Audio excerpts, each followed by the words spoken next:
Welcome back. બનાસકાંઠામાં ખુલ્લામાં medical વેસ્ટનો નિકાલ કરાયો છે। કણસાસર પડાદર માર્ગ ઉપર ખુલ્લામાં મેડિકલ વેસ્ટ ઠાલવવામાં આવ્યું હતું। આરોગ્ય વિભાગે જવાબદારો સામે પગલાં લેવાની માંગ કરી છે। જોખમી કચરો રખડતા ઢોર માટે જીવલેણ સાબિત થઈ શકે છે।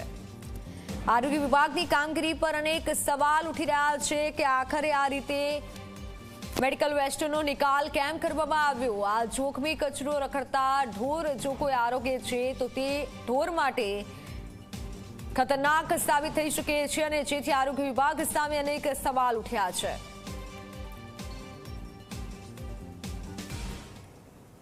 અમદાવાદના વેજલપુરમાંથી બોગસ કોલ સેન્ટર ઝડપાયું છે। વેજલપુરની આઝાદ પાર્ક સોસાયટીમાંથી ઝડપાયું છે કોલ સેન્ટર।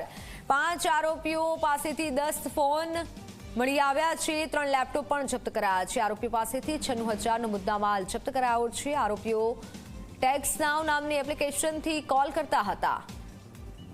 મુલવર્ડ VPN થકી પોતાનું લોકેશન છુપાવતા હતા આરોપીઓ, પરંતુ આ તમામ આરોપીઓને પોલીસે ઝડપી પાડ્યા છે અને આગળની તપાસ હાથ ધરી છે।